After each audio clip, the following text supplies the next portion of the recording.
Ustedes lo están viendo bien a esto, ¿no? Sí, se ve ya. Bueno, bien. ¿Qué? Bueno, acá. Este ya no es así, pero bueno. Vamos a ver esto. ¿Se acuerdan ustedes que nosotros decíamos, y hoy vamos a prestar atención, digamos, a lo que hablaba el artículo primero de la ley, lo que nos decía el artículo primero de la ley? ¿Qué planteaba el artículo primero de la ley? Básicamente que todas las ganancias que obtenían las personas jurídicas, las personas humanas y los demás sujetos pasaban a estar alcanzadas por este impuesto. Después decían que las sucesiones indivisas también eran contribuyentes, vamos a ver eso también con profundidad hoy, pero el tercer párrafo decía algo que yo le decía que era muy importante, que planteaba lo siguiente, que un residente tributa por las ganancias de fuente argentina y de fuente extranjera, o sea, por las ganancias que obtiene en el país más las ganancias que obtiene en el exterior. Y en el caso de que no sea residente, solamente por las ganancias de fuente argentina, o sea, las ganancias que tiene en la Argentina. Hoy lo que vamos a hacer, vamos a ver esta definición de residencia, qué es lo que la ley de impuesto a las ganancias considera residente y cuándo se pierde la residencia. ¿Y por qué es esto importante? Y es importante porque si yo soy residente, sé que tengo que gravar las ganancias en el impuesto a las ganancias que tengo en el país más las que tengo en el exterior. Y si yo no soy residente, solamente las que tengo en el país. Bueno, para esto vamos a ver cuando arranca la incorporación, esto porque digamos, la fuente, que es lo que vamos a ver hoy, que también está relacionado, es la capacidad que tiene el Estado, digamos, de poder percibir y grabar determinados hechos económicos a sujetos que son los sujetos pasivos, los contribuyentes, en determinados momentos. Esos momentos o criterios de vinculación son cuando nace la obligación tributaria para el contribuyente. Entonces, nosotros lo que vamos a tener en la ley nuestra del impuesto a las ganancias es que conviven dos criterios. Un criterio es el de fuente argentina, y otro criterio, que ahí lo que importa es las ganancias que se obtienen dentro del país, y otro criterio que es el de renta mundial, que es esto que nosotros hablábamos, que el tema de los residentes tributan por las ganancias que obtienen en el país más las que obtienen en el exterior. ¿Esto cuándo empezó? Bueno, miren, empezó con esta ley, la 24073, que hizo una modificación, digamos, al artículo primero e incorpora el concepto de renta mundial, ¿no? Esto de que los residentes de nuestro país tributan por las ganancias de fuente argentina más las ganancias que provienen del exterior. Antes de la sanción de esta ley, que fue en el año 92, solamente se tributaba por las ganancias de fuente argentina, donde el criterio o el nexo vinculante era el territorio, es decir, las ganancias que se producían dentro del país. Después, con la sanción de esta ley, lo que ocurrió es que aparece este criterio de renta mundial donde se le da importancia al lugar de residencia del beneficiario, porque dice, bueno, si el beneficiario es residente, tributa por las ganancias de fuente argentina más las de fuente extranjera. Si no es residente, por las de fuente argentina. Pero el criterio de renta mundial tiene una íntima relación con el concepto de residencia. Bueno, la ley, desde que salió, se sancionó esta ley, la 24073, que modificaba el segundo párrafo del artículo primero de la ley, bueno, no había ningún antecedente que hablara dentro de la ley de ganancias que se consideraban no residentes o beneficiarios, que se consideraba como el concepto de residencia, no aparecía en ningún lado dentro de la ley. Solamente hacía alguna mención para el caso de los beneficiarios del exterior. Entonces, ¿qué es lo que pasó? Había muchas interpretaciones doctrinarias, jurisprudenciales, con muchísimo conflicto entre los contribuyentes y la AFIP, porque la AFIP venía y decía, bueno, no, usted tiene que tributar por todas las ganancias del país más las del exterior, porque usted es residente en el país. Y los contribuyentes lo que planteaban decían, no, mire, yo todavía esto no está reglamentado, yo sigo considerando solamente la ganancia de fuente argentina. Perdón. Los antecedentes que aparecían en la ley tenían que ver con esto que yo le decía, algunas cuestiones que tenían que ver con los beneficiarios del exterior, que solo decía que era beneficiario del exterior aquel que percibía sus ganancias en el extranjero,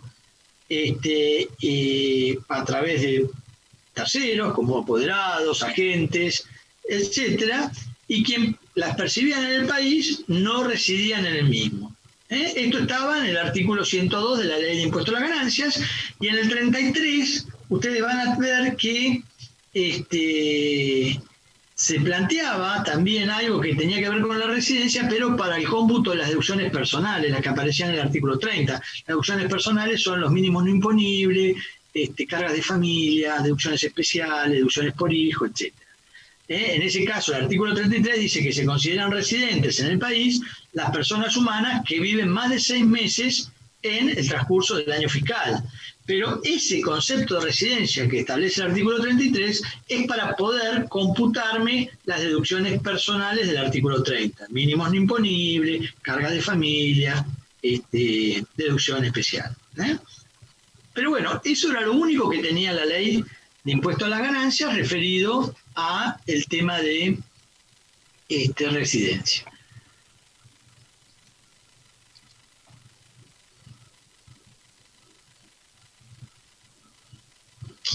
Después hubo dictámenes, yo tengo acá escritos dictámenes, pero son dictámenes muy viejos, que aparte estos dictámenes, si quieren pueden leerlos, pero son muy antiguos, que empezaron fíjense, este dictamen es del año 80, que empezaron a definir, digamos, cuándo ocurría que existía una actividad ocasional en el extranjero realizada por personas en el país.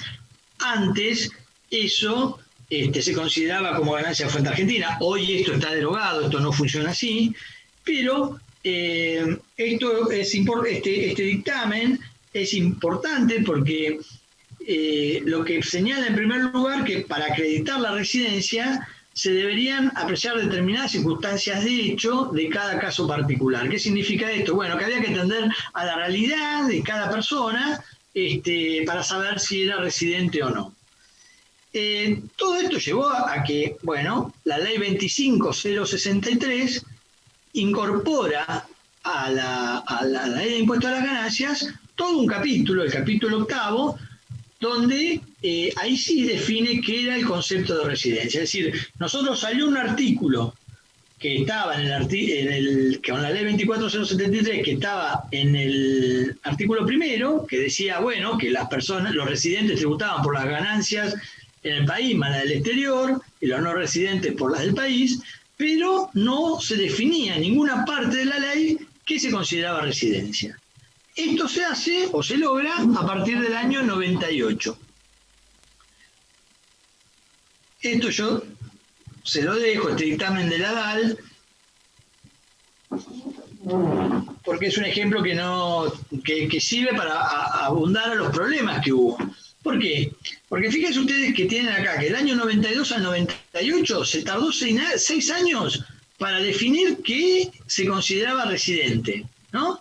Obviamente que esto llevó a un montón de problemas, de controversias entre el fisco y los contribuyentes.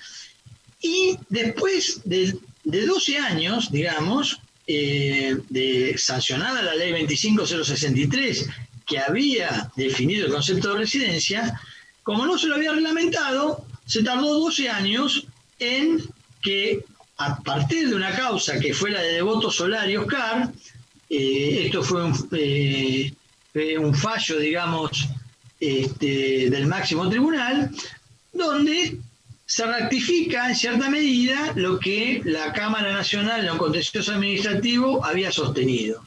¿En qué sentido? En que todas las falencias que habían existido en los periodos cuestionados se debían a la inexistencia o la falta de reglamentación de aspectos importantes que hacían a el tributo y su plena aplicación. Entonces, Solamente después del 2010, con este fallo, la cuestión quedó saldada.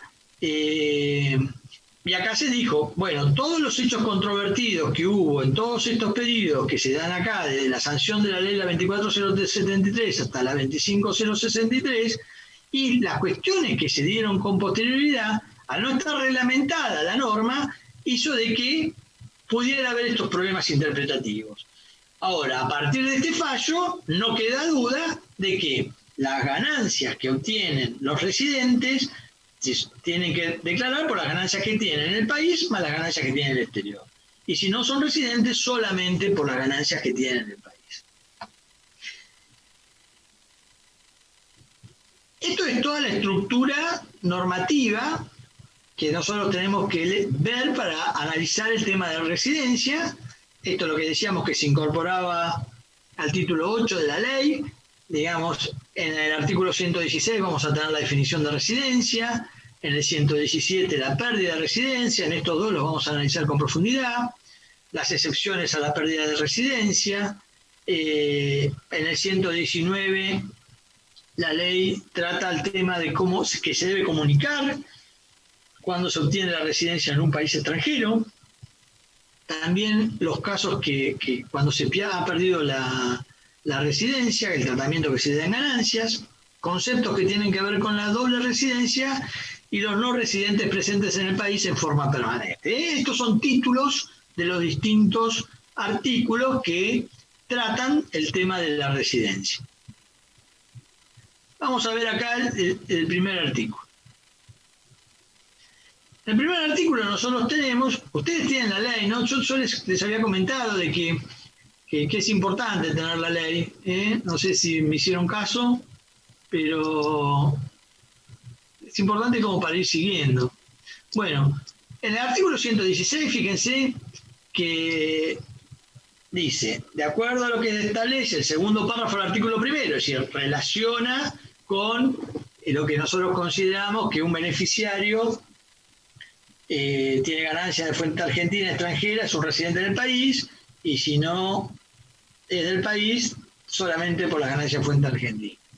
Dice, bueno, pero ¿a quién vas a considerar residentes? Bueno, entonces acá empieza a enumerar, dice, las personas humanas de nacionalidad argentina, nativas o naturalizadas, no importa, pero excepto, dice, que hayan perdido la condición de residente. Es decir, si yo soy un argentino de nacionalidad argentina y me voy a España y consigo la residencia en España, por cuestiones migratorias o lo que sea, bueno, perdí la residencia, entonces, en ese caso, dejo ser residente en el país.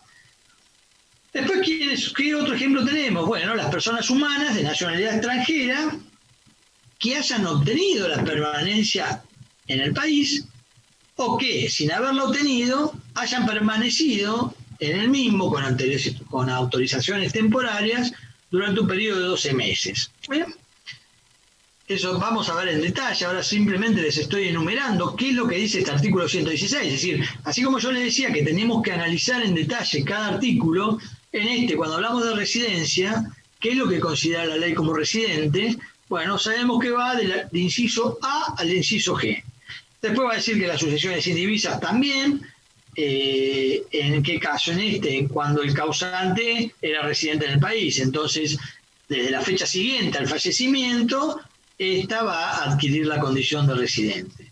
Los sujetos comprendidos en el inciso A del artículo 73, o sea, todas las sociedades anónimas SAS, SAU, SRL, constituidas en el país, ¿desde qué momento? Desde las actas fundacionales, las sociedades y empresas o explotaciones unipersonales que están ubicadas en el país, los fideicomisos que se rigen por la ley 24441 y los fondos comunes de inversión también constituidos en el país, y los establecimientos permanentes que aparecen en el inciso B del artículo 73. Bueno, todos estos son residentes. Entonces analicemos el caso de los residentes en el país, personas humanas de nacionalidad argentina, acuérdense que podían ser naturalizados o nativos, excepto que hayan perdido la condición de residente. Entonces, En este caso, de acá aparece que primordial, el concepto de residencia es definir cuál es la nacionalidad del beneficiario de la renta. Entonces vamos a hacer, como yo les decía, que tenemos que agarrar y tratar de desmenuzar, digamos, las palabras no sé si es la correcta, pero digamos, bueno, tenemos que separar o analizar qué dice este punto de la norma. Entonces vamos a analizar ahora el inciso B. En el inciso B estamos hablando de que son residentes en el país personas humanas, pero de nacionalidad extranjera ahora. Antes decíamos de nacionalidad argentina, y analizamos ese caso. Ahora vamos a ver qué pasa con personas humanas, con extranjeros, que hayan obtenido la residencia en el país o que sin haberla obtenido hayan permanecido en el mismo con autorizaciones temporarias durante el periodo de 12 meses. Yo esto se lo dejo para que ustedes después lo vean. Esto se relaciona, este inciso B del artículo 116, con el artículo 281 del decreto reglamentario, que acá empieza a definir qué se considera ausencias temporarias. Y las ausencias temporarias van a ser aquellas que no superan los 90 días consecutivos o no dentro de un periodo de 12 meses. Si yo dentro de un periodo de 12 meses tengo ausencias temporarias o salidas del país, si yo no supero los 90 días, bueno, esas salidas no interrumpen el plazo de 12 meses. Eso es lo que más o menos quiere decir esto, pero lo vamos a ver con un ejemplo mejor. ¿Cómo se computan estas salidas o estas ausencias temporarias? Bueno, desde el día siguiente a aquel en que la persona haya salido del país, haya egresado del país. Y después, el segundo párrafo del artículo 116 nos dice que causa-efecto la pérdida de residencia o la residencia, en este caso ser residente, a partir del mes del primer día del mes subsiguiente aquel en que se obtuvo la residencia. Bueno, esto vamos a tratar de explicarlo con ejemplos, para hacerlo más fácil. Lo primero, entonces estábamos hablando en el caso del inciso B, el inciso A era persona humana de nacionalidad argentina. Bien, en el inciso B son personas humanas extranjeras que adquieren la residencia.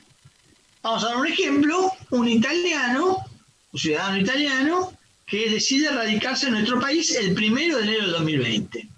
Entonces, el 1 de enero de 2020 al 31 de diciembre transcurren 12 meses. ¿Cuándo surte efecto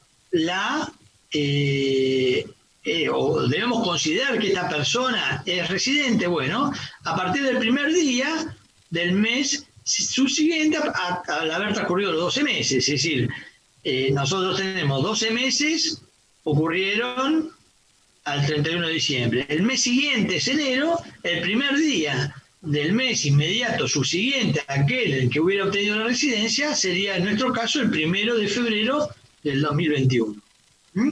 Esto está detallado, está indicado en el segundo párrafo del artículo 116.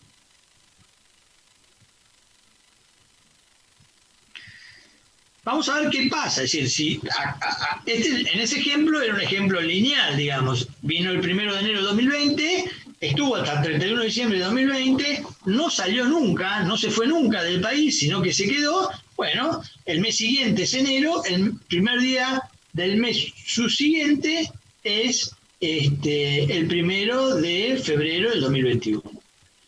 Pero ahora, en el mismo caso, este italiano que llegó el 1 de enero de 2020, decide viajar al exterior en 3 oportunidades. Entonces, esas salidas o ausencias temporales del país, tenemos que ver si interrumpen el plazo de los 12 meses o no. Entonces, supongamos en este ejemplo, perdón, a ver, ¿me van siguiendo? ¿Van entendiendo? ¿Necesitan que repita algo? ¿Se va entendiendo lo que voy diciendo? Porque por ahí es medio complicado, es muy rebuscado.